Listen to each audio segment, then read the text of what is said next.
नमस्कार। खबर अलवर से। अलवर में ज्ञानव्यापी पर पोस्ट डालने वाली भाजपा नेत्री चारुल अग्रवाल को अपना घर शालीमार सोसाइटी में सरतन से जुदा की धमकी मामले में एक नया मोड़ सामने आया है। पुलिस अधीक्षक तेजस्वनी गौतम ने इस मामले में बयान देते हुए कहा कि इस घटना के बारे में जब रिहर्सल कराई गई तब अभी उसमें अभी कुछ विरोधाभास वाली स्थिति बनी हुई है।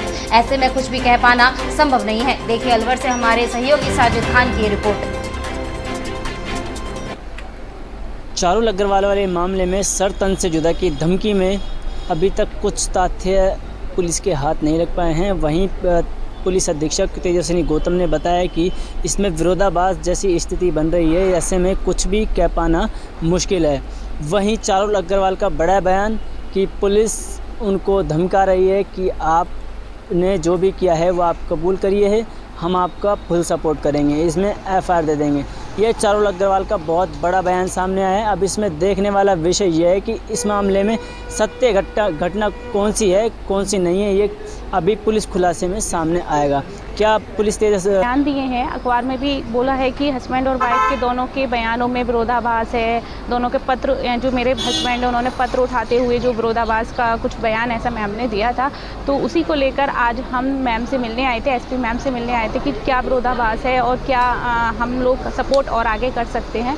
तो मैम से मिलकर हमने ये बोला कि मैम जो विरोधाभास की आप बात कर रही हो कि जिस तरह से पहले पत्र उठाते हुए जो इमेज आ रही है, फुटेज आ रही है और जो बाद में जो फुटेज आपने रिहर्सल के टाइम फुटेज लिए उसमें दोनों में विरोधाभास है। लेकिन एक बात बताइए, जब इंसान कोई काम करता है तो वो अगर गलत इंटेंशन से करता है तो वो उसको पता होता है कि हमने कैसे काम किया। लेकिन इंसान अगर गलत इंटेंशन से काम ही नहीं करता तो उसको पता ही नहीं होता कि हमने रिहर्सल में हमें करना क्या है। तो क्या हुआ था कि जब वो शुरू में जब इन्होंने पत्र उठाया था तो उसमें उनके दोनों हाथ थे, लेकिन जब रिहर्सल में इन्होंने क्या किया मेरे हस्बैंड ने कि सिर्फ एक जो पत्र उठाना हमारा मोटो था तो इन्होंने सिर्फ पत्र उठाया दोनों हाथ। हमें पता नहीं था कि हमने दोनों हाथ रखे हुए हैं उसमें। तो फिर रिहर्सल के टाइम में इन्होंने सिर्फ एक हाथ रखा। इसी चीज़ को विरोधाभास मानते हुए ये हम पर, मेरे पति पर डाउट कर रही थी कि मेरे पति ने ये सब करा है कि राजनीति से हटाना चाहते हैं, राजनीति से दूर करने के लिए, पत्नी को राजनीति से दूर करने के लिए पति ने इस तरह की हरकत की है। लेकिन आप एक बात बताइए, जो पति इतनी हेल्प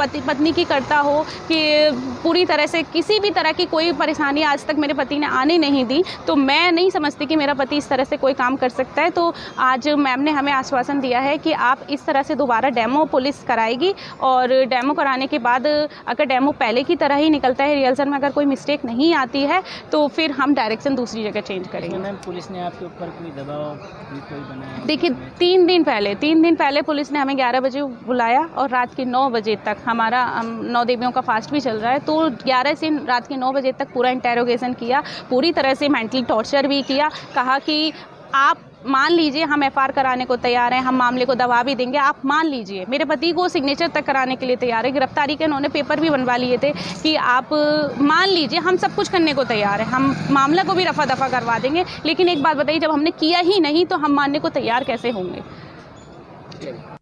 मेरा नाम जितेंद्र अग्रवाल है, मैं चारुल अग्रवाल जी का पति हूँ।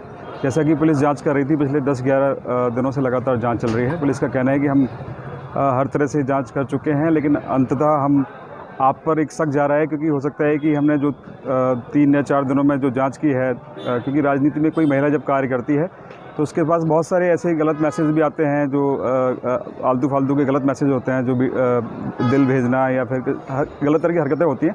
तो इन सब चीज़ों से डर के, इन चीज़ों से अपनी पत्नी को राजनीति से बाहर करने के लिए शायद ऐसा कदम उठाया हो या कोई पब्लिसिटी स्टंट हो, ऐसा पुलिस ने कहा। तो मैं उनसे एक बात बताना चाहता हूँ, मैंने पत्नी के लिए हर संभव जो भी मदद हो सकती है आज तक राजनीतिक क्षेत्र में वो करने को कहा।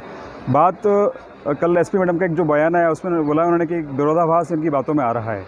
तो विरोधाभास से जो मेरे को पुलिस ने बताया उसमें यह था कि जो ओरिजिनल वीडियो जहाँ पे हमने उस समय लिफाफा उठाया था मैंने, और उठाने के बाद में मैंने चारुल जी मैडम को, अपनी वाइफ को दिया, और उसके बाद में जो पुलिस ने रिहर्सल कराया उसमें थोड़ा फ़र्क आया है, क्योंकि ऐसा इंटेंशन मेरा कोई लिफाफा उठाने का नहीं था या लिफाफा रखने का नहीं था। मैंने तो पुलिस ने रिहर्सल करने के लिए बोला, लिफाफा उठा के दिखाइए, तो वो सिर्फ लिफाफे पर ध्यान था मेरा।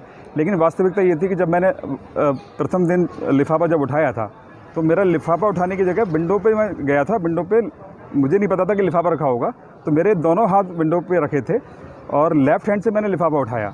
तो लेफ्ट हैंड से जब लिफाफा उठाया और वो उसकी जब रिहर्सल ही करेगा और राइट हैंड भी साथ में था, तो राइट हैंड भी मैंने वापस जब खींचा तो रिहर्सल में जब मैंने किया तो राइट हैंड का मुझे ध्यान नहीं था कि मैंने राइट हैंड भी रखा है। तो इमेज में एक्चुअली राइट हैंड ही वीडियो में आ रहा है, जबकि लेफ्ट हैंड आ ही नहीं रहा है। तो जब रिहर्सल का वीडियो देखा गया तो रिहर्सल में राइट हैंड जब था नहीं तो वीडियो में कोई हाथ आया नहीं। तो पुलिस को अब ये शक था कि जब ये हाथ आया ही नहीं तो हो सकता है कोई और कारण हो, पति ने ही लिफाफा कहीं दूसरी जगह रखा हो, और उसी आधार पर इन्होंने विरोधाभास तय किया। उसके लिए मैं आज उनको मैम को बोलने आया था कि आज आप रिहर्सल दोबारा करा लीजिए, क्योंकि ऐसा 3 दिन पहले जब पूछताछ करी गई पुलिस से तो मैंने खुद इसके अलावा वैसे कोई और शिकायत नहीं है। पुलिस ने हमें 3 दिन पहले इंट्रोगेट किया था, 9 घंटे तक हमें इंट्रोगेट किया और पूरी तरह से पूछताछ की। उसके बाद थोड़ा सा ये दबाव भी बनाया कि आपने गलती की है, ह्यूमन एरर है, हो जाती है। बड़े अधिकारियों से मिला हूँ मैं, कल पुलिस मुख्यालय जाके डीजी साहब से मिला था, डायरेक्टर जनरल पुलिस से। उनको हमने इस बात से अवगत कराया कि हम किसी भी जांच में पूरी तरह सहयोग करने को तैयार हैं, लेकिन किसी तरह का दबाव ना बनाया जाए कि आप एफआईआर कर देंगे, आप केस को मान लीजिए, और जो काम हमने किया ही नहीं और उसको आप मान लीजिए, तो वो संभव नहीं है।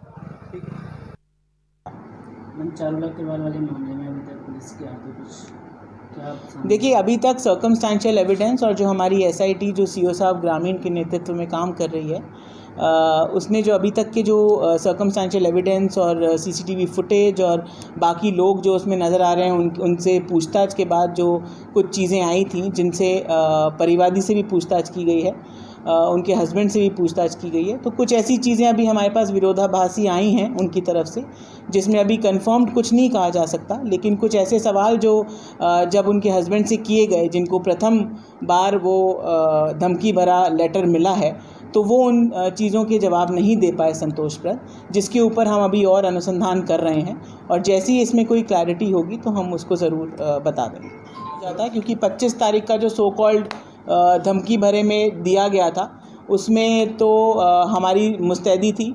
25 तारीख को ऐसा हमने कुछ होने भी नहीं दिया, और हम जब तक कि इसमें पूर्ण तरीके से क्लैरिटी के साथ खुलासा नहीं कर देते, तब तक ज़रूर उनको प्रत्यक्ष अप्रत्यक्ष रूप से सुरक्षा देंगे।